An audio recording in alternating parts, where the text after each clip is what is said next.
You get out there and play. He put the in suck.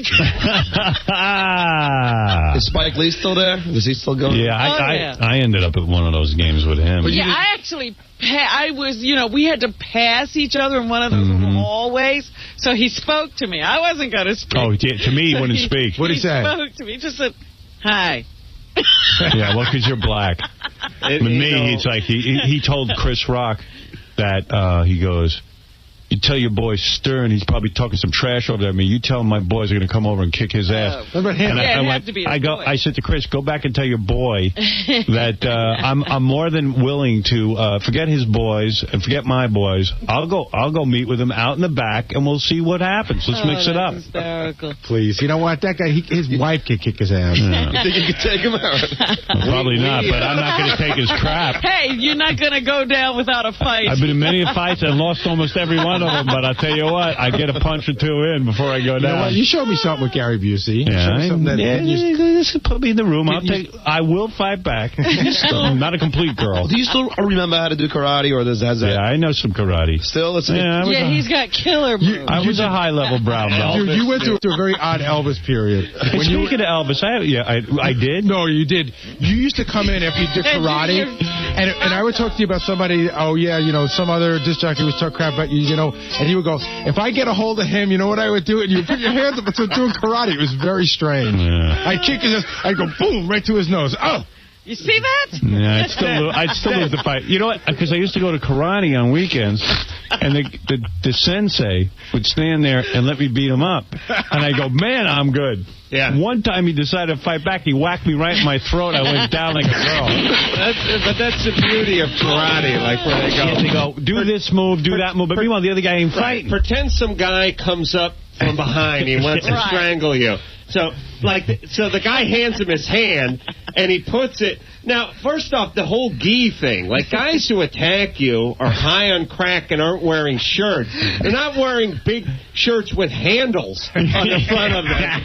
They use the gi like a handle. They need the gi. Yeah, the guy comes in, they grab him by the lapel of the gi, they pull him, then they trip him. It's like, the guy's wearing a wife beater, and he's covered with sweat and afro sheen. Please. Let me ask you something. I'm speaking about Elvis. It got me thinking about something. Yes. This guy, R. Kelly, the singer, who they say now they got tapes of him with 15-year-old girls and 14-year-old girls. Is there any difference from what Elvis was doing? Or anybody else, I mean, there's lots of guys who've run off with 15-year-olds. The difference is Elvis asked her father, and her father just handed her over. Yeah, but don't you think Elvis had a period of time where he was screwing around with her behind the father's back? Oh, she admits that now. Yeah. That she went to the house to live with him when she was 15 or 14. How come Elvis didn't go to jail, but R. Kelly will? Because it wasn't as big. I'm not defending the guy. I don't think guys should be dating 14-year-olds. Didn't Seinfeld get away with it? Did Seinfeld date a 16-year-old? 17-year-old. 17. Yeah, but that was, no, excuse me. Excuse me. She was 16 when we met her in Central Park. Yeah. 17. She turned 17 when she turned 17. You know what? He might be right. I know I'm right. She turned 17 while they were dating. Yeah. Really? You know what? He's right. Yeah, because I remember they had a big birthday. Excuse me? So you think he was having sex with her before she turned 17? Listen, I wasn't there, but what do you think? I think he got her in the park. You think he just wanted to talk? Who knows? One more reason for the black state to choose if R. Kelly goes down for this. That's right. It's okay for Seinfeld. It's okay for Elvis, but I think Seinfeld, Elvis, and R. Kelly should all go to jail. Well, in Bo Derek's new book, she admits that when her husband got together with her, it was illegal because she was only 15. And by the way, when did 17 become okay? Like you just said, well, she was 17. Because 16, I think 17 is the legal age. I thought it was 18. I always thought it was 18. No, I think it's 16. See, I've only been dating 18-year-olds. Oh, no. The legal age of consent for sex is 17. Well, I'm a screwball. I'm missing out on everything. I know something about this topic because it comes up not only in my own personal life, but on my radio show quite a bit. Yeah. And here's the deal. It is different in every state. Yes. I'm talking about New York. With different... Oh, I'm sorry. But we're dating here in New York. You guys get around. I mean, your show gets out to other states. Yeah, you could be in another state. Yeah, you never know when you're going to need some ass on the road. And, you know, some states like Hawaii is completely different, and there's other states where, you know, she can be 15 as long as you're 14 and have some retardation and stuff. There's all these crazy rules. I know. Here's the thing. We can't just pick a number and all vote on it. And all agree. Like, we got it with booze. We got it with going into the Army. And we have it for voting. Yeah, I like that the states want the right to determine what age you should date. Like they don't want to give that up to the federal government. Yeah, but there are some states where it's 12. But that's what I mean. But if you lived in one of those states, then you come out to New York for vacation, you see a hot 13-year-old, you nail her, next thing you know, you're in with Jason Williams. Well, you know what? That was Luis Bologna. Let me ask you, everybody has their own. How old are you now? I'm 37. All right. What's the youngest you would date? Sir, be serious. Well, I don't like talking a whole lot, so I'd say 20. 20. Yeah, I get. See, that's too young for me. Because I'm 48 now. I can't be dating. You wouldn't go 20. No, I'll tell you what. When I first got single, you know, I did a little bit of dating. Right. And I was with some chick. We made love. And she says to me... You call that making love? Well, I was making love. She wasn't. So, I'm talking to her and everything, and we're talking, and she mentioned something about high school. And I said, wait. She said something about high school. So I go, well, how old are you exactly? And she goes, oh, I'm 22. You know, because she was talking about high school. Like, it was fairly recent. It was not that long ago. She wasn't that dumb that she was still in high school. So I was just like... Man, I thought she was like, because I looked at her, I thought she was about 28, 29. I said, you're 22? 22 felt a little too young? Yeah. I said, you're too young for me. She goes, well, what do you want to do now? I said, I don't know. Can I take it back? I tell you feel like a woman, The whole relationship becomes...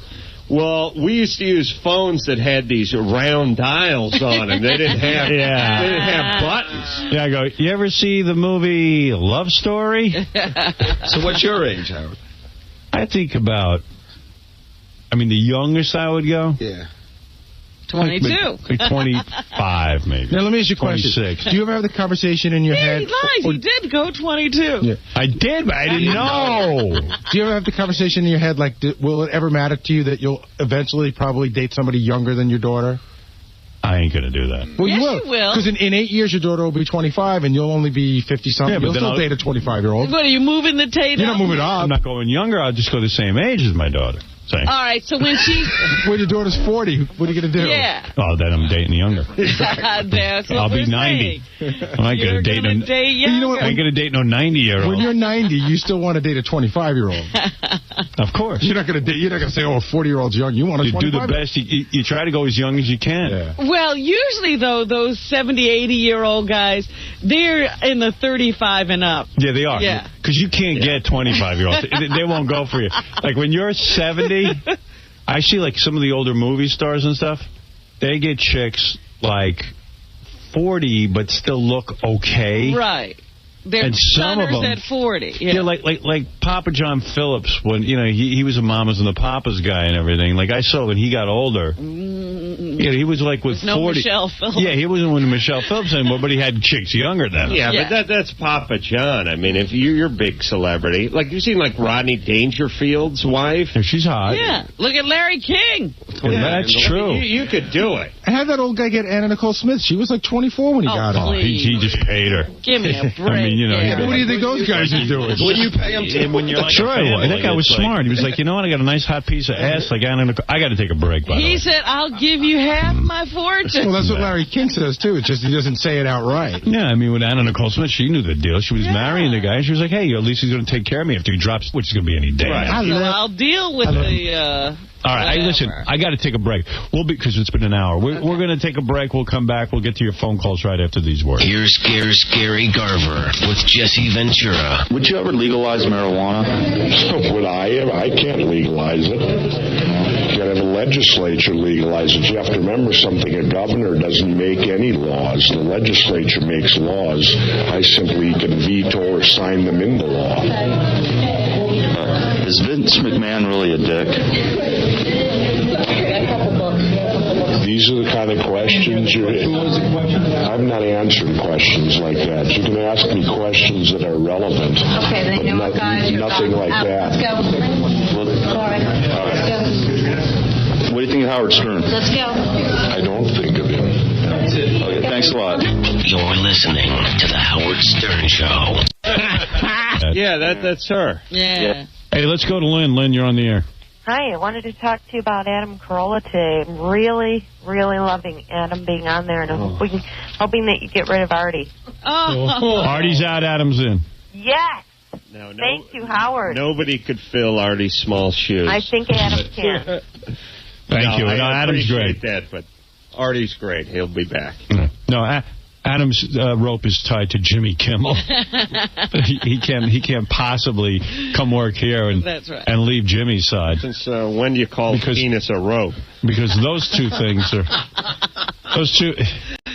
Adam's hitched himself to Jimmy in a big way. Yeah. Well, yeah. Let me say this, and I hope Jimmy's listening. Jimmy is a star maker. Yeah. Yes. And you know. No, I met Jimmy. I was teaching boxing. Really? Yes. He got me on the radio, and he launched my career. So now you feel indebted to him. He launched Carson Daly's career. Did he? Absolutely. Carson Daly was like a kid. He met him in Palm Springs. So we can beat up Jimmy for bringing us Carson Daly? Yes, you have him to blame. The world has I read a review him to blame. of Carson Daly's new talk show. It basically said it was the biggest kiss-ass session on the planet. Well, what else is he going to do? I know. I like Carson. Let me ask you something. When is Jimmy going to launch Jimmy's career? He's so busy launching everyone else. Thank you. What's on TV? Hey, well, speaking of Carson Daly, did you know E picked up Carson Daly's show? Yes, we talked about that, as a matter of fact. So what else are you going to tell us that we already know? Tell us something we don't know. Did you know the president is George W. Bush? I wanted to tell you what was on TV tonight. Did you know that Jack Parr used to host the Tonight Show? Come on. Julia Louis-Dreyfus. Oh, speaking of that, her new show tonight. It looks like her show is every bit as bad as all the other Seinfeld guys. Uh-oh. Her show is on tonight. It airs. What time? I got to watch it. It airs at 8:30. 8:30 on NBC. It's called Watching Ellie. Yeah, Watching Ellie. From what I understand, they don't even say this in the reviews. Linda Stacy reviewed it yesterday. It's the worst review of a show ever. She gave it 1 star. I think the Jason Alexander show got better reviews.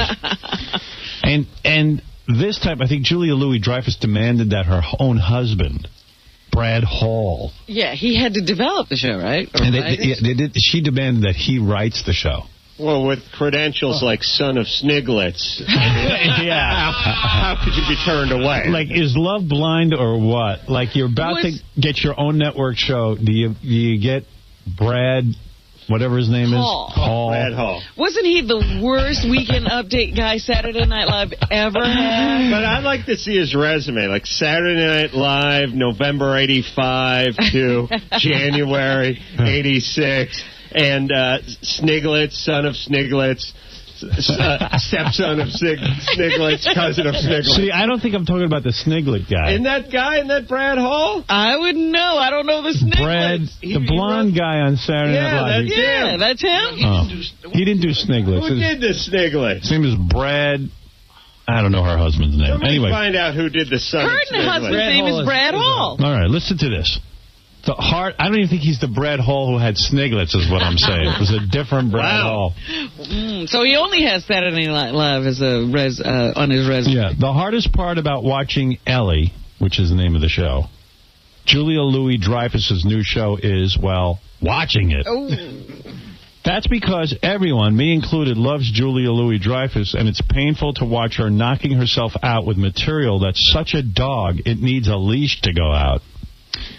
Husband's probably lying in bed. I'll write your show. You know what? All these other Seinfeld shows fail because they're not edgy.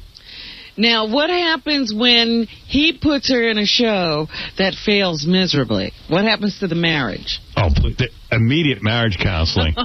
You screwed me. No, they probably sit there and then go, this show's so good, the public doesn't understand it. Yes, we're ahead of our time. By the way, Rich Hall did Sniglets. Oh, Rich Hall. Thank you. Rich Hall for Sniglets. She goes, Yeah, wasn't he on Saturday Night Live too? Or am I making too much of this? So the review starts out that you're not. The show's a dog and needs Elise to go out. If that's not terrible enough, the clever producers, 𝗦𝗫𝗄𝗿𝗱 or somebody, came up with the idea of putting a freaking digital stopwatch in the corner of the screen, which is constantly running to show you how much longer the show has to go. Oh, what a bad idea. Presumably, they put it in the show to inform us, the idiot viewers, that, yes, Ellie's frenzy is happening in real time. Instead, the stopwatch is like a radio communique to a sinking ship. It's true. Imagine a bad show telling you how much time is left in the show. Yeah, it's miserable. I kept watching it to see how much longer I'd have to go before I was rescued. Man, this is a bad review. Listen, though, you got 1 star. I got -4 stars on one show. The Man Show got -3.5, and another show I did got -4 stars. So, so you're saying this is really a good show? 1 star would sound pretty good to me. Right off, and I can't be too clear about this, it's not Louis Dreyfus's fault. She's doing the best anybody could under the circumstances and the setup. Boy, this is the worst review. Ellie is supposed to... Aren't you glad, though, it's a bad show? Oh, yeah. I am, too. I'm glad that... I love Jason Alexander, but I'm glad they're all failing. I am, too. I like that they're all failing. But why do I like that? Explain that to me psychologically. But that's how you are. I mean, I'm like so bad, I hope our show sucks. Yeah. You want to be such an idiot. I'm so jealous, I even hope our show doesn't work. You know what? I was somewhere the other day, and they had a poster of Kramer, and I laughed because I said, yes, that's all he's ever going to be. He's Kramer. He's the... Stop trying to be something else. Yeah, and, Seinfeld must love all of this. I wish Seinfeld would do another show and fail. Oh, yeah. That would be the ultimate. That's what would happen. He would fail again. But he should never, because now everyone looks at him as the genius. It's like the coach who leaves after the Super Bowl. Yeah, he can't do another show. The team goes 5-11 the next year, and you're the genius, whether your star players got hurt or whatever happened. But I'm fascinated that I am happy when other people fail. I've talked to my psychiatrist about it. It's basically that I feel that I should be the only person in the world entitled to a show business career. I don't think that's true. Yeah, well, that's what I say. That's what you say, but I don't think that's true. You think you should be the only person alive. Right. Forget about showbiz. Then there's no reason to be a showbiz. I should be the only person getting laid. Omega-2. You know what my fantasy was as a little child? What? That a nuclear bomb would go off. Yeah. And everyone would lose their vocal cords except for me. And I would be the only guy who could be an actor and could be used in voiceover commercials. Voiceover commercials? Yeah, and I would be rich. Because I knew I couldn't get to work otherwise. Everyone else would have to lose their voice. So you're the only guy left. I did the same thing if you replace vocal cord with male genitalia. Right. Exact same fantasy. Exactly. No, I once got offered a movie about that. I once got offered a movie about that. About I was the last guy on Earth with male genitalia. Really? And I had to bang everyone, including the president's wife.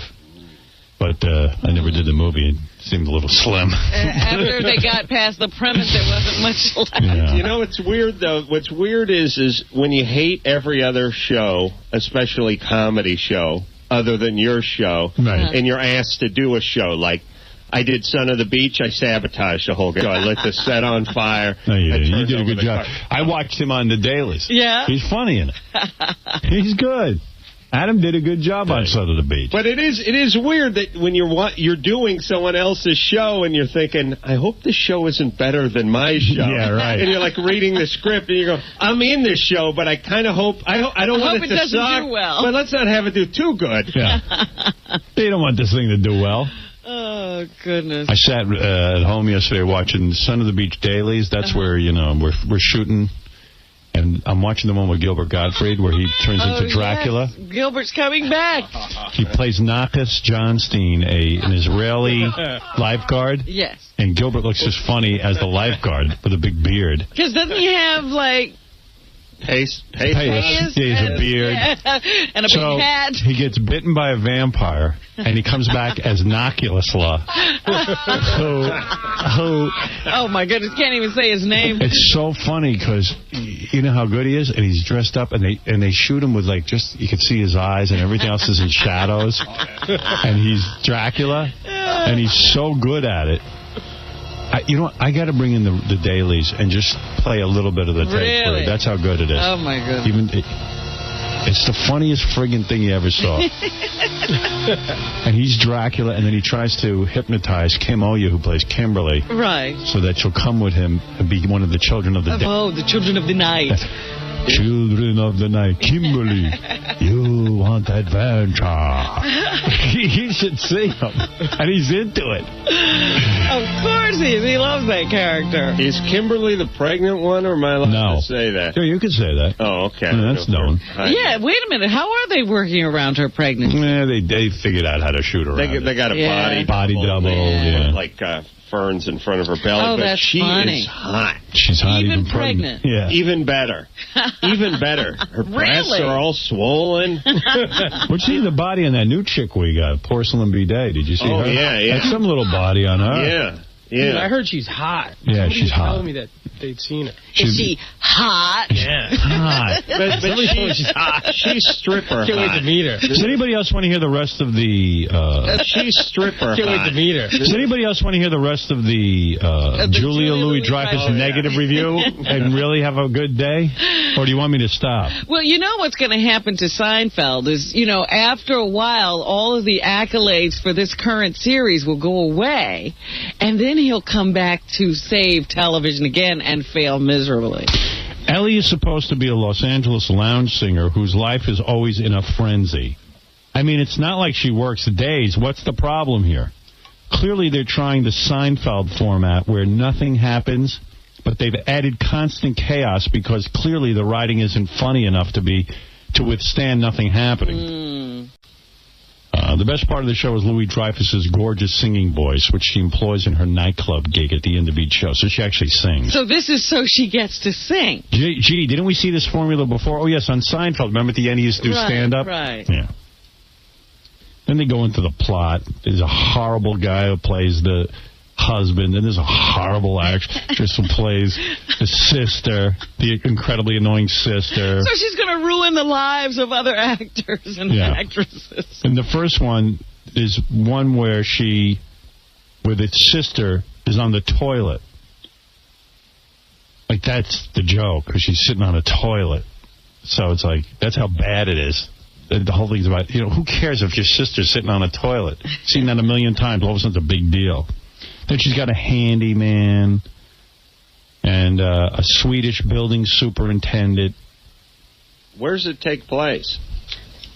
Is it L.A. or New York? I don't know. I don't think anybody stayed around long enough to figure that out. Oh, L.A. L.A. Is it L.A.? Yeah, on tonight's premiere, the toilet overflows while Ellie is trying to get to her gig. Everyone wants to talk to her, and she's in a flowing frenzy. For some reason, the water is 3 inches high in the bathroom, but never flows into the rest of her large apartment. We have doors like sub-doors, sub-hatches in L.A. They seal. You twist lock. Like on the Poseidon Adventure. It's a submarine, this apartment. Yeah, we have bulkheads. We don't have hallways. L.A.'s great that way. It's unsinkable. So we'll see what happens. Hey, Howard, there's a couple other things I just wanted to tell you that was on. Go ahead, Ganji. There's a couple celebrities being saluted tonight. Really? Oh, good. TNT. Nicolas Cage is being saluted. For what? For his great acting career.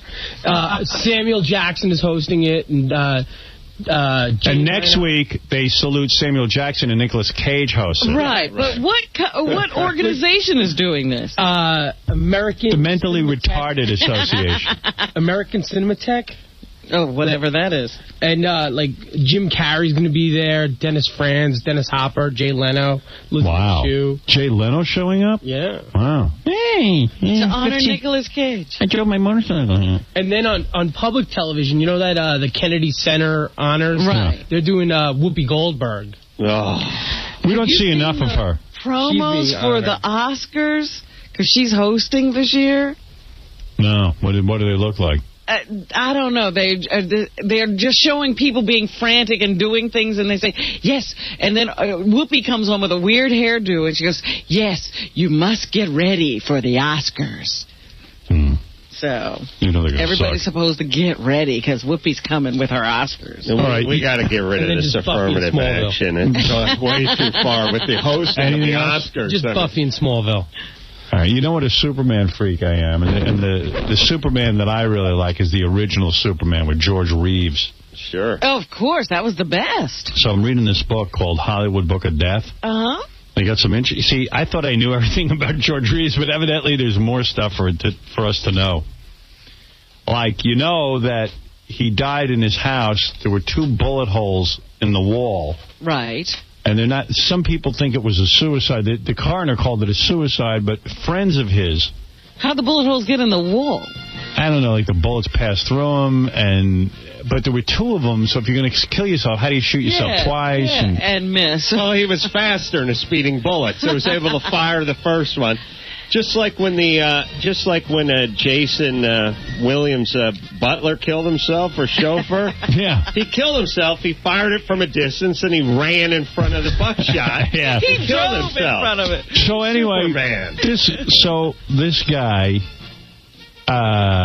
George Reeves, they're never quite clear whether he killed himself. In fact, all of his close friends say if you knew George Reeves, you know he didn't kill himself. But then they says his close friends were Gig Young, who later would murder his wife and commit suicide. Right. And Alan Ladd, who committed suicide from a combination of pills and alcohol.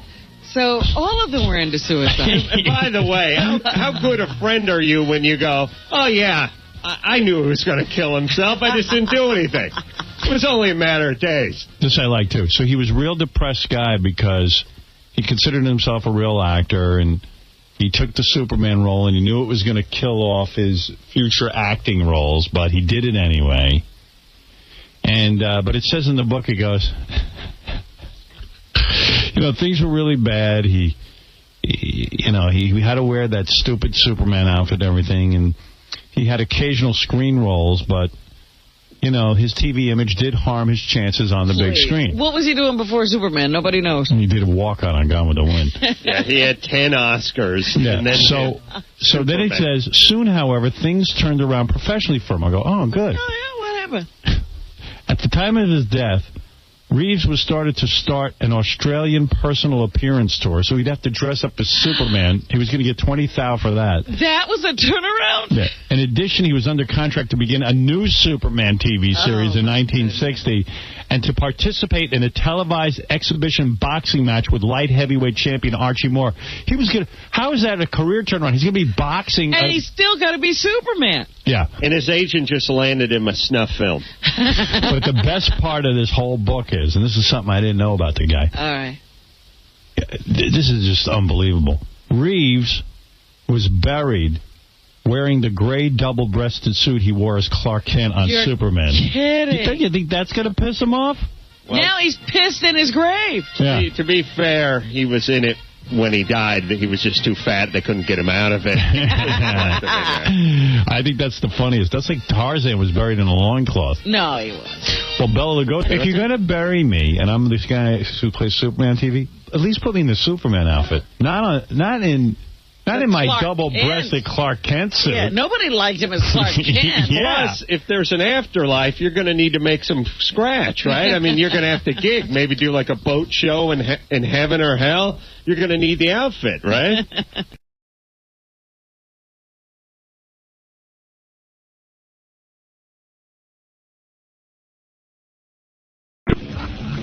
I'm elected, I will change the divorce laws. Good morning, everybody. Yeah, I just got back from Los Angeles. I was in Los Angeles. That's why we weren't here on Friday. I was out there. I was out there miserable. It's nice to be miserable on both coasts. Really? It wasn't good? No, it was. I had to go do some annoying type business. And no break, no fun? No, I had some fun, actually. Well, Friday I did the radio show. Got up at 4 in the morning, did the radio show, hopped on the plane at noon. Thursday, rather. Yeah. You did a show? No. Thursday, I did the show, hopped on the plane. That takes another 6 hours. Got to L.A. around 3 o'clock, 6 o'clock our time. Then I had to go into a meeting that ended around midnight.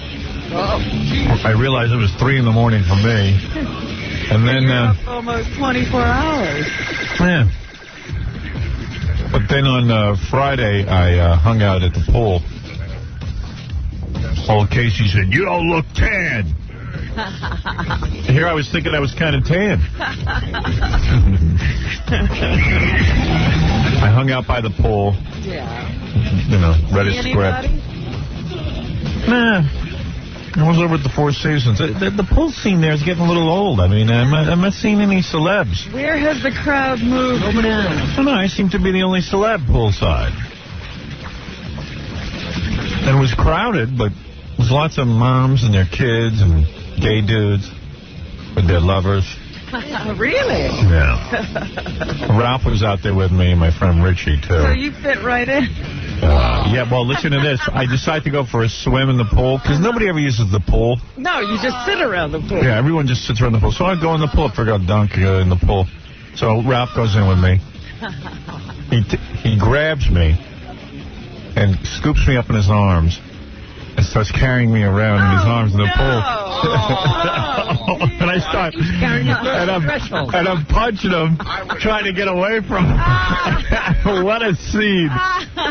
What a scene. It was the funniest thing you ever saw. I was laughing my ass off. I got to admit, it was funny. There were these two gay guys looking at him. I knew that Howard Stern was gay.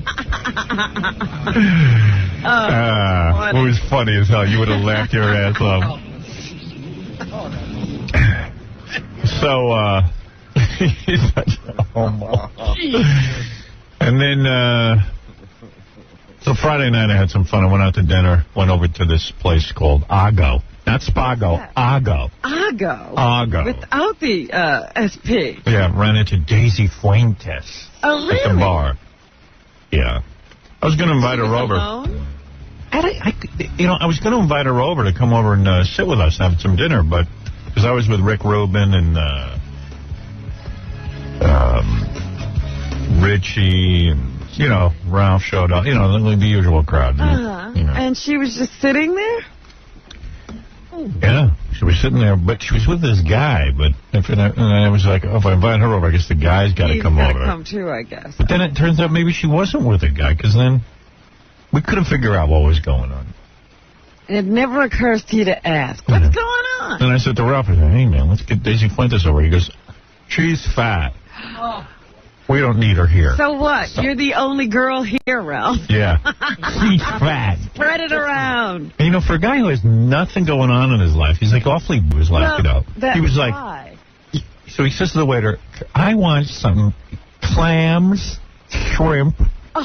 I hate it when he goes to a restaurant. He can never get what's on the menu. Yeah, wait. I want some clams, shrimp. It was really getting me annoyed. Wait, he goes, and some, like seafood. Scallops. Yeah, scallops. It's like... I was ready to punch him, man. Wait a second. Wait. He goes, and very little pasta in that. It's a pasta with seafood, but I want very little pasta and lots of shrimp. So, yeah, go home and eat. So, right, fix your own food. Right, so it comes to the table, and there's there's like a lot of pasta, and, they have like little baby shrimp and some clams. But, he's like got some high protein thing, so he starts pouting. So the waiter goes, is everything all right, sir? And he goes, well, not actually, no. You call these shrimp? These are so tiny, these shrimp. Meanwhile, if the waiter goes in and says anything to the chef, look at his balls. Yeah, of course. And because he's sitting near me, they start to take him seriously because they're nervous. Mr. Ralph. So I said to the waiter, please, you can leave. I'll take care of this. This is fine. Put it in a dog dish. I said, yeah, go home and eat. Leave. You should have told the waiter, just throw him out. Do you have bouncers? Yeah, dump the spaghetti on his head. I don't know this man. I don't know how he got to my table. Yeah, and even like Rick Rubin was like, this is annoying with him. It is. He does this all the time. He can't help it. He pouts like a. Is he being funny or? No, he's all irritated. That's serious. Yeah, he's irritated about his food. But he goes to the restaurant. Nothing on the menu pleases him. Right. And so he's got to start monkeying with the dish that he orders. Well, I'm sorry. This is not what I asked for. Meanwhile, he should be waiting his table. Simple. Yeah. And then, why you keep hanging out with him? I don't know. I'm going to have to really start evaluating. Evaluate that, yes. Yeah. And then a bunch of us went to, let me make sure I know the name of this place. Oh, 𝗛𝗶. You ever been there? I've heard about it. 𝗛𝗶. Yeah. Man, Los Angeles is amazing. This 𝗛𝗶. How often do I get to go out? Mm-hmm. 𝗛𝗶. Let me talk about this when we get back. Okay. All right. Let me pick up at 𝗛𝗶. Because I got a lot to say about L.A. and 𝗛𝗶. All right. 𝗛𝗶 is a great scene. But I'll tell you all about it. If you ever get out to L.A., you got to check this out. We'll be back right after these words. I think Howard Stern is a moron. He's pathetic, he's low class, insensitive, a self-promoting sleazeball. I also think he's funny as hell. He cracks me up all the time. You know what I'm saying? I'm always laughing. I turn it on and go, this guy's good. Howard Stern Show.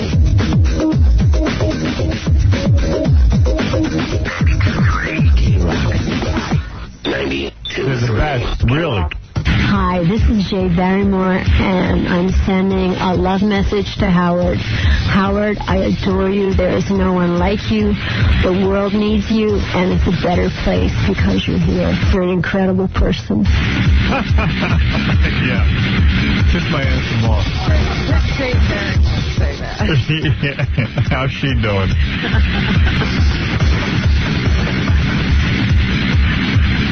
I got up at midnight last night, and I didn't get back to sleep till 4 o'clock. Then it was time to get up. Then it was time to get up, and I'm sitting here so drowsy, I can't begin to tell you. What are you, like jet lagged or something? Is that why? I don't know. I don't know. I think I get hungry during the middle of the night because I don't eat enough. Because I'm always trying to stay thin, and I never know exactly how much to eat, Even on this protein thing, you just can't pop a little protein? No. Never. Protein doesn't satisfy me. You know what satisfies me? A big hunk of bread. Oh.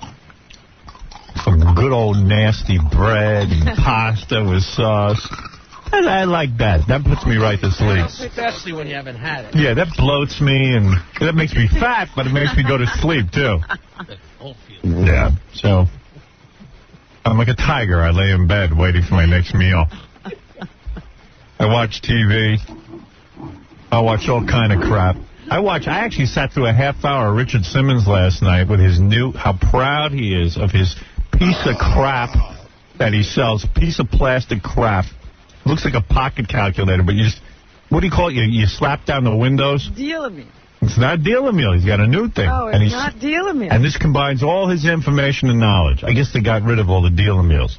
Oh. So here he was telling everybody. I don't know what the new name of it is. I won't sit and watch that. He was telling everybody to get the cards. Then these idiots buy the cards, and now that's no good. No, the cards don't work. Yeah, now he's got a plastic thing, and you just knock down the windows. So everybody who got the cards can now get those plastic windows. Yeah, so he's got something new. He's fat as a cow on this infomercial. And he wears the strangest clothes. Yeah, he dresses like a freak, and he's fat. And he's telling all these fatzos how to lose weight. He goes, first you got to get, this is the greatest. So, you eat 2 waffles, that's 2 starches. Slap the window down, 2 starches. This puts control in your life. This gives you the control. And you put down your waters. You have 2 cups of water. Oh, even the water. And your syrup is 1 fat, and your butter is another fat, because I can't eat waffles without syrup and butter. It's like, you know what? Suck my... Oh! You know what I'm saying? But I love how he ends it with, it's your turn. turn. Yeah. It's your turn. It's your turn to make me rich. It's your turn. It's your turn. It's like, you know, go to Weight Watchers. And we always have to be so sad that we're crying. Yeah. Your turn. Then he gets this black guy who was like used to weigh 400 pounds, and he came up there and he's in pretty good shape. And he slapped down those windows? Yeah, supposedly. I don't see it. And then he gets people who lose like 190 pounds, but they're still fat as cows. Yeah, like they need to lose 500. Yeah, big fat bastards. Get a grip on reality. And I just can't stand that he's so wealthy for just doing nothing, except telling people like, hey, man, shuffle some cards or slap some windows. Yeah, and then there's a couple of inspirational windows. I want you to say to yourself every day, I am good enough, and then smack your window down, and every day you'll have to say, I am good. You know, don't be such a condescending little prick. Give me a break. I'm an adult. And then you see people sitting in the audience, like nodding their heads at everything he says. And clapping. And clapping. Who's in the audience? Richard. You're good enough. You're good enough.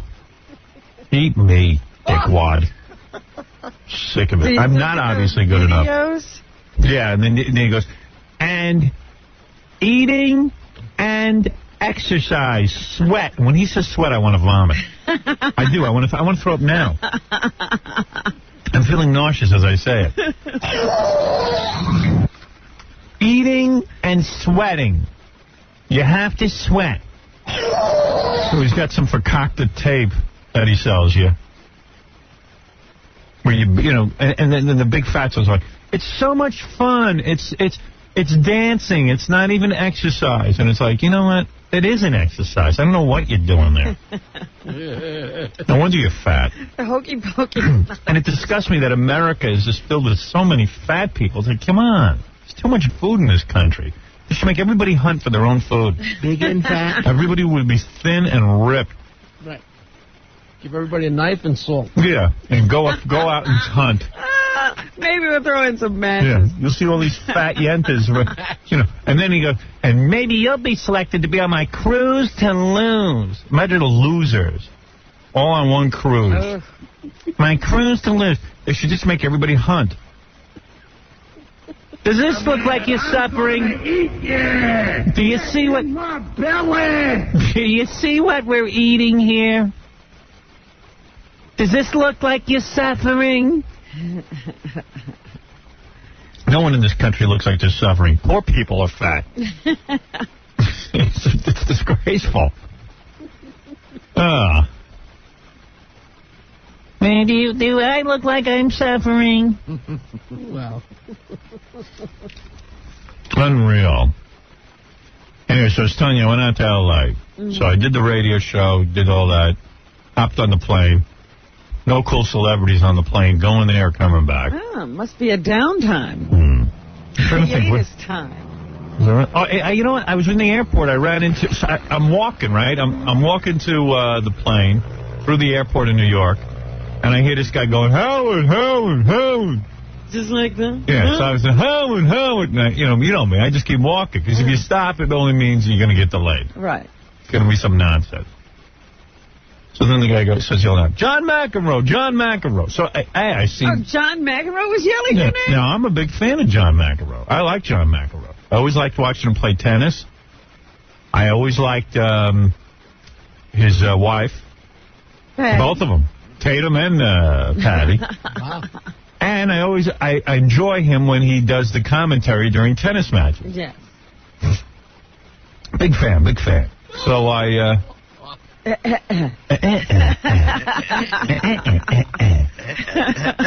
So,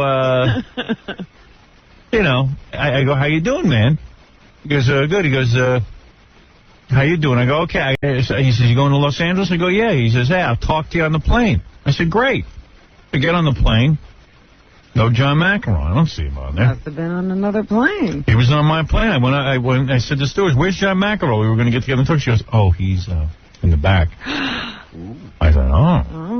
I said, he's not in first class? She goes, I go, I don't know if she said he was in coach or in business. Oh. I don't even think there was a business. There was a small flight.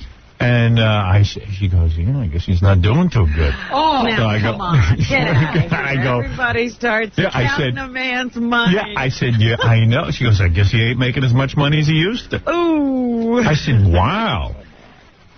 Wow. Didn't he make enough? I don't know, but he wasn't in first class. I'd love to ask him what happened there. That's very funny because we had the same thing with Patty Smythe once, remember? Yeah. She was on our plane, but she was sitting back in coach. Yeah. And then we saw her when we were getting off the plane, and she said from then on she flew first class. Yeah, she was embarrassed. She better tell John. Yeah. Should have sent him a note. Well, first of all, his wife has some money, Patty. He's got plenty of money. Right? What's he doing? I was shocked. Saving, scrimping. Mm-hmm. The only thing I can think of is I know that when I tried to get on the flight, I got the last first-class seat, but then... Maybe he couldn't get one. But the one next to me actually was available. Yeah. And they didn't bump him up even. No. Wow. I was lucky. There was one empty seat on the plane. It was next to me. Uh-huh. So then this annoying Chinese woman, like middle-aged, like she's looking, she can barely speak English. She's like, we want window, me want window, me want window. Me want window seat. To me. So I go, okay, we'll take it. I mean, what am I going to do? Tell her she can't sit there? I mean, she wanted to switch seats. You should have told her they wouldn't know who she was if the plane crashed. If she had the wrong seat. Well, I don't know. And then, I don't know if she was like, I'd be watching a movie, on those little TV screens, and she's pointing to my movie. What this? What movie this? Oh, dear. What movie this? All involved. And what I did was, I just ignored her. So she's pointing and pointing to my screen, and then finally I go, what is it? What movie this? I go, it's The Mummy. Oh. I said you smell good. Like, she was really annoying. And all the people in first class had their feet, like, they all had their shoes off, and you can see their feet. Oh. And they walk into the bathroom with socks. With just, ooh. Yeah, with pee. There's pee all over the floor. And your feet will get wet. Yeah, I mean, why do people get on a plane and have to take all their shoes off? They get undressed like they have, I don't want to see your feet. And like all these broads, they all take off their shoes and their socks and their stinky feet, and they're like, they're relaxing with their feet. I'm like, I hate feet. You know what I mean? And then like all of a sudden they just get up and they walk to the bathroom in their feet, and like they pee. Nobody pees straight on a plane. Nobody. How can you? How can you? I know I'm a guy. I stand there, right? Yeah. First of all, you can't sit, right. So you got to stand. You're standing, you're making a pee, all of a sudden and the plane moves. Yeah. I'm all over the place, and I got to go. And there's some ladies in there with their feet. And I'm just like, don't you put your shoes on? Don't you have any feeling? Yeah, God, don't you feel anything on your? Don't your feet get wet? And everyone's such a hippie. I hate hippies. They're all over the place. Yeah, it's just like disgusting. Everything's a disgust. I hate people. Oh dear. And then this woman, what do we eat? And then she gets her own personal movie, and she can't figure out how to work the movie thing, and then finally I just grab her headphones and plug them in for her. She was making me pissed. Because like I'm trying to watch, and then she starts watching my movie over my shoulder. What you watching? Don't stick me next to these broads. These foreign broads. Honest to God, it's annoying. Yes, sir! Oh, man. I don't know. So what so I went to bar. So Friday I went out to this restaurant called Ago. So Daisy Fuentes there. And I went to dinner. Well, how did she look? Did she look fat to you? No, she's pretty. What's wrong with her? Boy, I'd bang her in a minute. Great ass! I mean, her boobies could be bigger. She should get implants. Nah.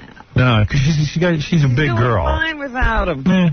But I would bang her. I mean, she's sitting like at the bar at Ago. Well, is that a bad thing? I don't know. Like, why isn't she at a table? What is she doing at the bar? Pick up guys, man. Do you think? Could be. Yeah. I don't know. Last time I saw her on some show, Roseanne, I think, she was saying she was single. Yeah. Phil, What's up, babe? Yeah, Howard. Yeah. What's up? Hey. Yeah, how come you bring that fool Ralph everywhere with you? I didn't bring him. That's the thing. I didn't bring Ralph to L.A. with me. Weren't you just there for meetings? Why did you take Ralph? Ralph Heard that I was going to L.A., and also he heard that there was this big party at the Playboy Mansion Saturday night. Supposed to be the greatest party. The greatest compilation of... Yeah, and I got invited, but I didn't go because I'm married. Oh. So, listen to this. There's a party at the Playboy Mansion. Every girl has to show up in pajamas, which means lingerie, and guys... One of those. And guys have to wear pajamas, and it's all hot chicks. Yeah. So Rob you would have been in pajamas? No, I wasn't going. I said that, and also Hefner takes pictures of her. I'm going to go there and have him take pictures of me in pajamas? Great. How do you explain that at home? You know. Go explain that. That's a good one. Right. Ralph wanted to go to the pajama party? Yeah, well, he went, evidently. He left a message on my machine saying... He got in? Well, yeah, he knows this dude, Hunter, that gets him into all these parties. Oh, who's Hunter? I don't know. And Rick Rubin was... I introduced Ralph to Rick Rubin, and Rick was going. I go, Rick, you're going to go in your pajamas? He goes, it is the greatest party in the world. Yeah. Yeah, I'm going. I go, Rick, what time are you going? 11 o'clock. I was like, everyone starts getting the blood going. Right, start till. Yeah, I work. I mean, seriously, I'm the only guy in the world miserable. It's unbelievable. I work my ass off. Everybody else seems to be having a great time. At least they get some downtime to go have a good time. Yeah. I was just like, oh, man, I got to go home. Because my wife just got back from Europe. She visited Emily and Allison went for a week to Europe, to England and Paris. They're having fun. You know, it's kind of weird. You know, I just wish once in a while someone would say to me, "Hey, thank you for paying for this." I don't even get that. Thanks for busting your balls every day so we can go off first class on the Concorde and have fun. I don't know. You know, you don't get appreciated or something. They went on the Concorde? Yeah, they went on. Jeez, Howard. First class accommodations, food, everything. The Concorde. They can't take the long flight. No. Why they got to be so quickly there? Why? Because I make a lot of money. And they got to get there fast. And they got to be fast and spend it. But, I mean, just say, hey, we had a great time thanks to you who busts his balls getting up at 4 o'clock in the morning. And I have to leave. What do they say? I leave L.A. not to go to the Playboy party so that, you know. What do they say? I don't ever say anything. No, what did they say? They come home. They had a great time. They brought me back a souvenir, a T-shirt. And they walk in the door and they go, wow. Yeah, it was great. We had a great time. Well, that's thanking you. No, it's not. Oh, it's not. That's not a thank you. Okay. That's not like, hey, thank God you make a living that I can pay. You needed the direct link. Once in a while I'd like to hear it. I mean, maybe once every 20 years I'd like to hear a thank you. I don't think I've heard one yet. Well, am I crazy to want that? A big reference. Am I crazy to want that? No, I'm sitting here. I don't know if you're complaining out of turn. I don't know. I mean, they came home and they told you what a great time they had. Yeah. That's telling you they appreciate it. No, it isn't. Yes, it is. Do they say, wow, we sure are lucky? No, never. Never. Never.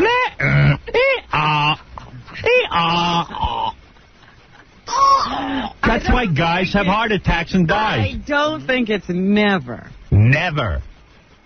You know, you're not there. How do you know? I know that Allison has said this to me. Mm-hmm. Oh, she says this. Oh, as long as she's thanking you. No, she's not thanking me. She tells me how much she appreciates you. Oh, really? Oh, jeez. I've never heard it. Tape it. I can tape it if you hear it, okay? I haven't talked to her in a while. She could have stopped. But right.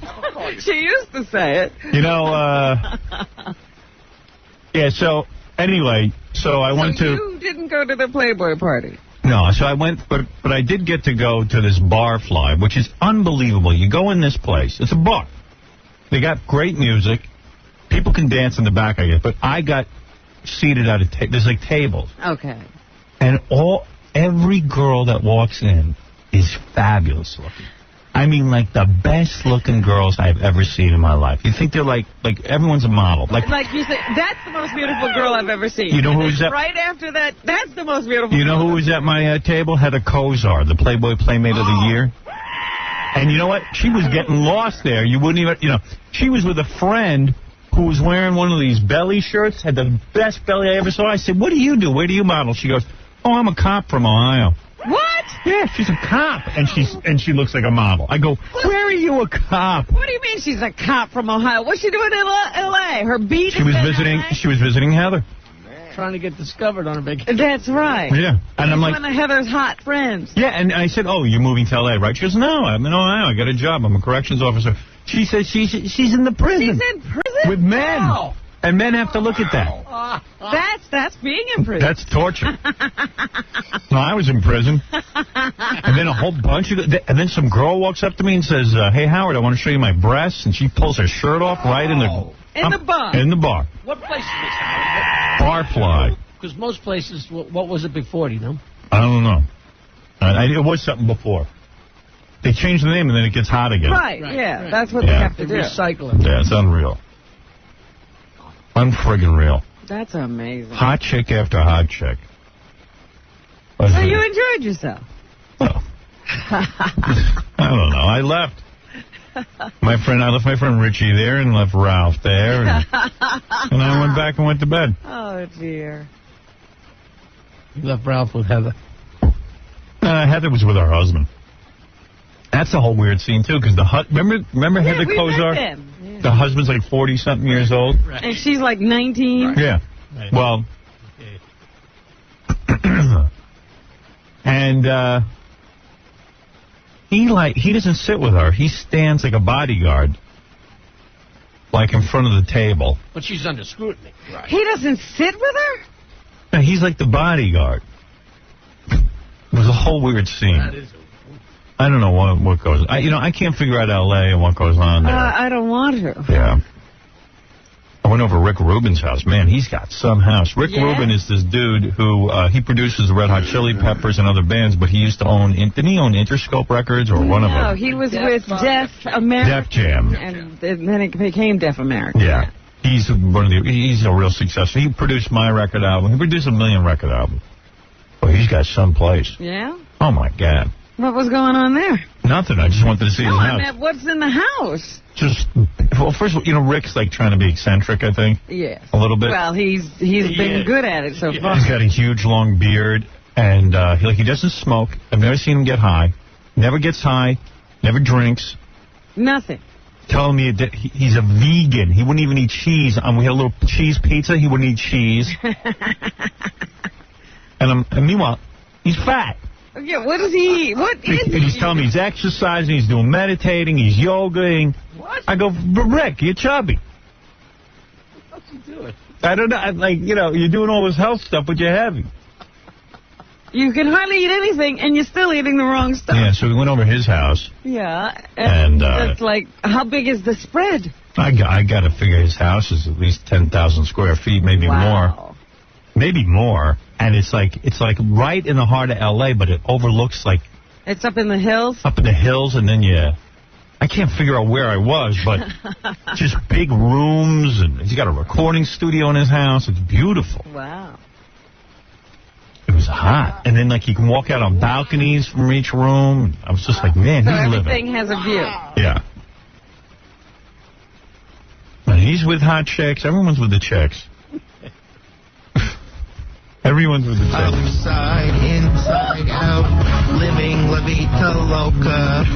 She'll push and pull you down. Living la vida loca. Right. Why? So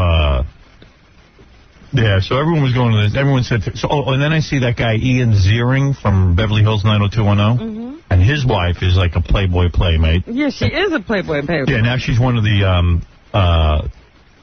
Bob Barker girls, you know? Oh, what is that? Price is Right? Price is Right. Yeah. She turns the things. Yeah. Yum, yum.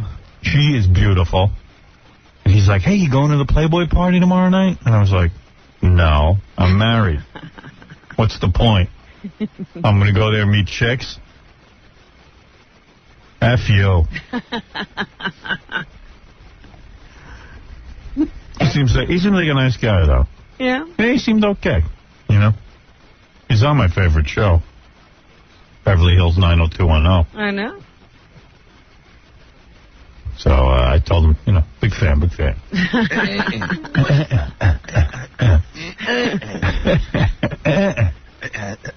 you see his wife? So he's all excited about the party? Yeah. I don't know why. And then I'm talking to Rick Rubin was like transfixed on Ian Ziering's wife. So I go, Rick, what's wrong? He goes, He goes, do you see her? I go, that's Ian's wife. He goes, who's Ian? I go, Beverly Hills 90210. He goes, what's that? I go, it's a TV show. Yeah, he didn't have to know anything. He's completely, he's into yoga and stuff. He's in Rickland. Yeah, he's in Rickland. I go, Rick, that's a TV show. That's his wife. He goes, she is the most perfect girl I've ever seen. I would do her. I go, Rick, easy. He goes, easy nothing. I got to look. And he just looked. But what's his problem? He sees that every day. Doesn't matter. He liked it. Oh, my goodness.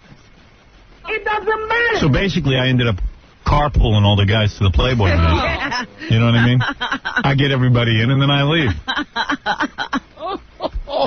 And even my agent said, well, you shouldn't be at the Playboy Mansion at that party because, what? It's like not good for your, to be seen there. And I went, why? Everyone, who are you? Everybody thinks I'm a dog anyway. I think it could raise your image. Yeah, I mean, I might as well go there. People think you're enjoying this. Right. You can't be seen. Who can? I don't know. Ralph. I don't know. But all I know is Ralph left a message on my machine going, dude, this was the greatest thing, the greatest night of my life. Oh, so I don't know, we had a great time. Yeah. He must have met Mr. Right. Oh, man. So you're killing yourself so Ralph can cook. So you see, everyone's having fun in Europe. Everyone's having fun out in... Ralph, thank you. No, nobody thanks me. It's just ridiculous. Oh, dear. What am I doing with my life? Thank you very much. You know what I mean? Really, what am I doing? Help me figure it out. Son of a...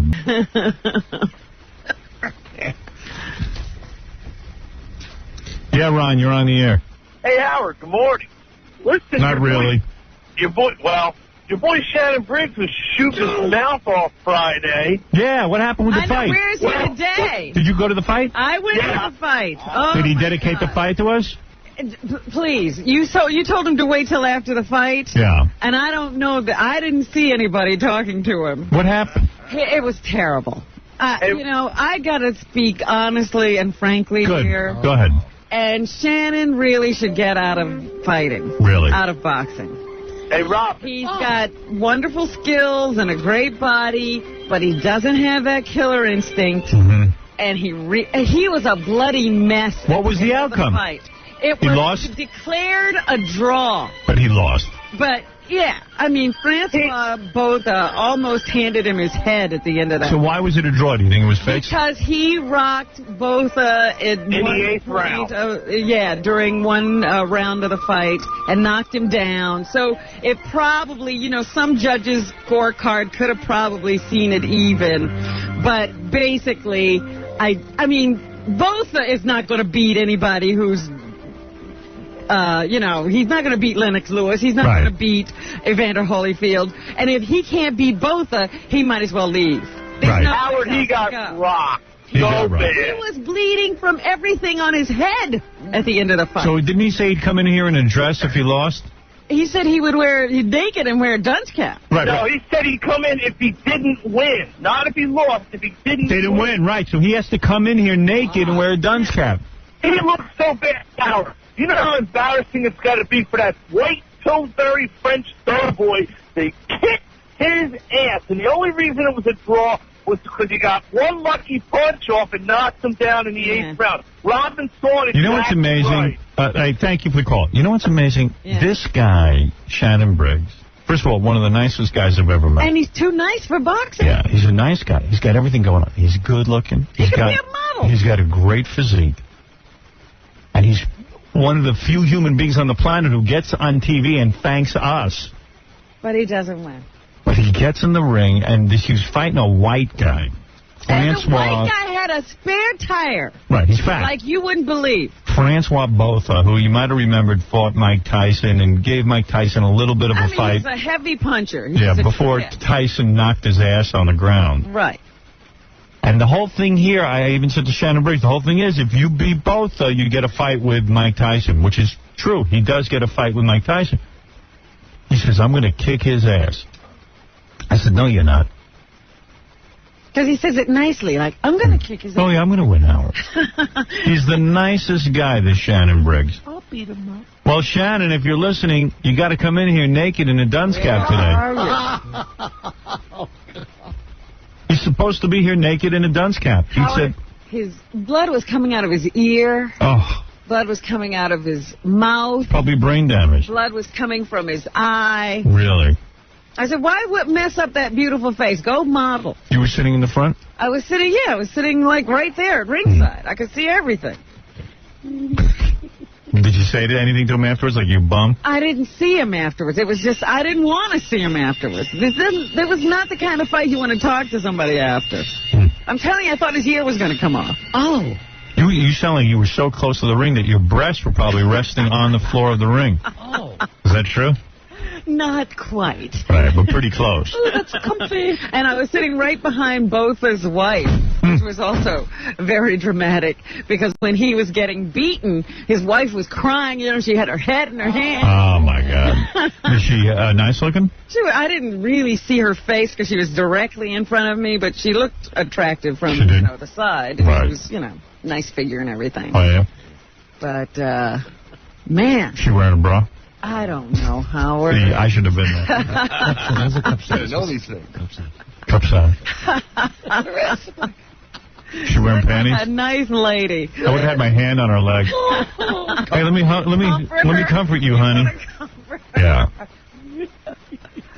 Oh, but that was one of the bloodiest fights I have ever seen. He was Botha was bleeding, he was bleeding. You couldn't tell whose blood was what. Really? Well, with any luck today, if you stay tuned, Shannon Briggs will be here. He will strip down nude and wear a dunce cap that says loser. But I can't go to any more of these fights because I'm screaming, trying to wake him up.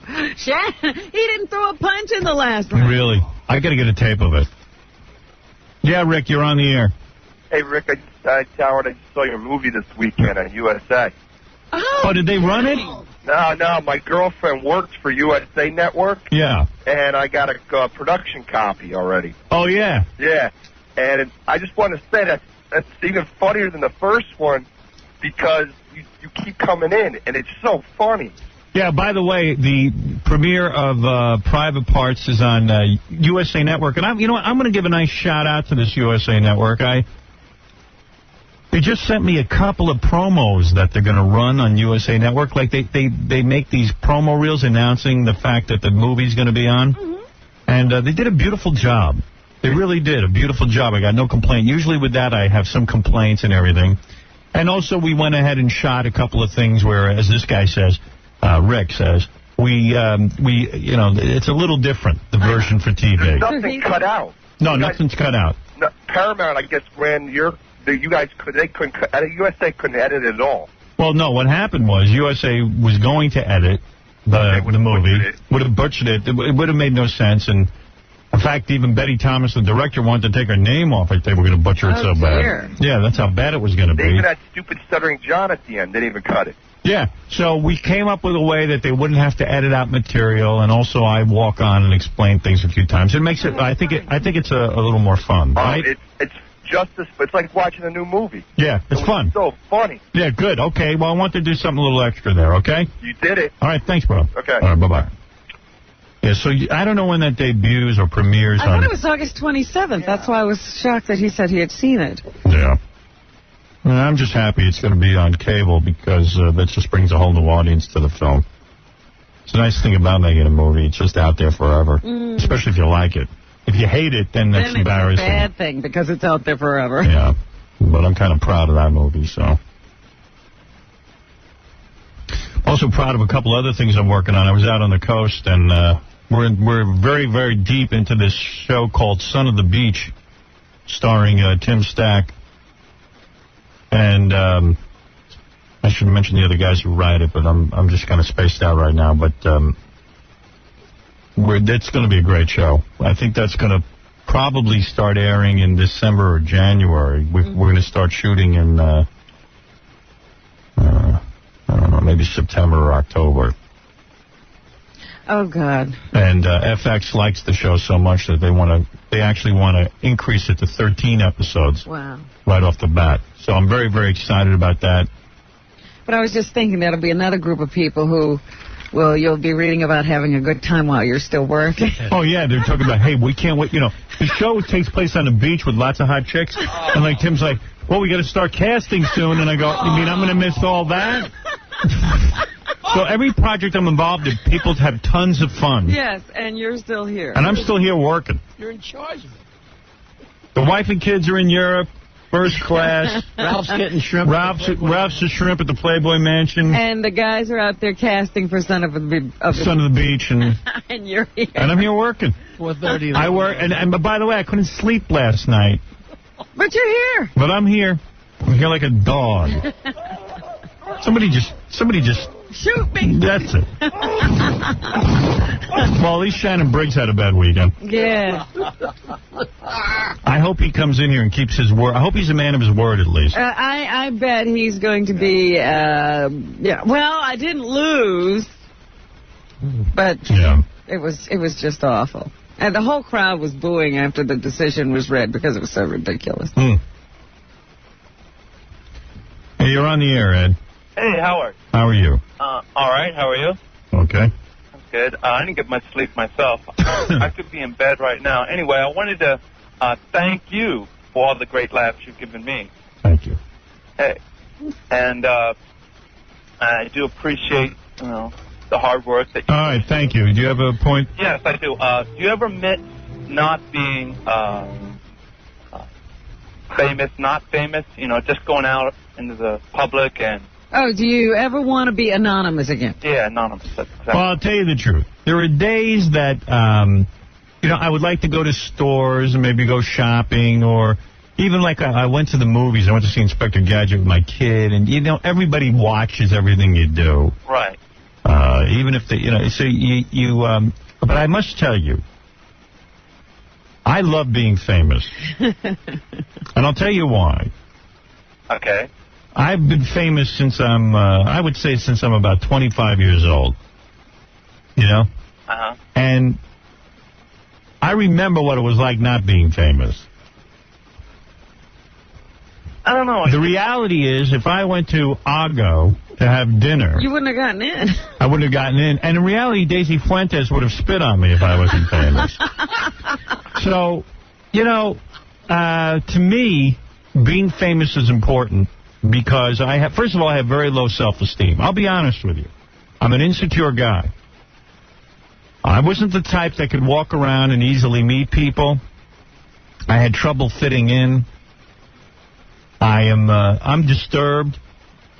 I'm self-conscious, almost bordering on paranoid. And being famous takes all of that away from me. Well, you can actually act like somebody's chasing you. Right. So I need to be famous, obviously. There is a great need there. Oh, well. But there are days that I wake up and I go, man, it would be great to just go for a walk and not have everybody stare at me. Well, believe it or not, I wouldn't want to be in your shoes. I would rather believe that. A normal, average guy. I believe that. I believe you're probably having more fun than I am. Rather be a one-legged busboy. Right. Oh, all right. Well, I just wanted to, ask you that question. Thank you. Well, thank you. I appreciate your question. All right. Thanks, Howard. And I appreciate my honesty. Thank you.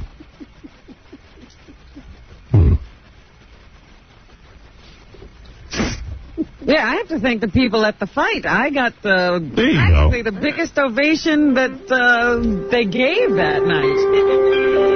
It's not a me thing. It was for the show. But, a lot of our fans were there, and they really cheered when they called my name. Really? That's nice. Yeah, that's a good feeling, It is good. Hey, it is good to be famous. Raymond, you're on the air. Hey, Howard, how are you? Howard, aren't dogs so much better than people? Yes. Oh, I love you it. on these tirades, man. I tell you Isn't something. it so simple with a dog? I love my dog. I love that dog like you would not believe. Now, let me ask you. If you sent your dog to Europe and he can come back and thank you, you wouldn't mind, right? Right. There you go. Thank you. All right, then. Thank you. What? I don't know. I just said thank you. It's very annoying. Okay, let's take a break. We have so much show for you today. Jolie Fisher is stopping by. Oh. Yeah, I know. Don't ask. Yeah, baby. I met her. She has a very interesting history. Yeah, I met Jolie Fisher, and I'll tell you why she's on the show. Believe me, she's good to look at. Howard, she's going to play 2 truths and a lie. Right. We're going to play with her, I should say. Oh, she gave us 2 truths and a lie? That's right. Oh, good. Cool. All right. And we'll explain who she is. She used to be on the Ellen show. And isn't she on some other show now or something? What? Isn't she on some other show now? She's in Inspector Gadget. But, oh, she is? Yeah. Okay. But I'll explain everything. And also, we have tons of celebrity interviews today. Yeah, why? From Gary Garver and Stuttering John. We were over at the Magic Johnson Celebrity Golf Tournament. Oh. We have interviews with Magic himself. Wow. We were over at all different kinds of events.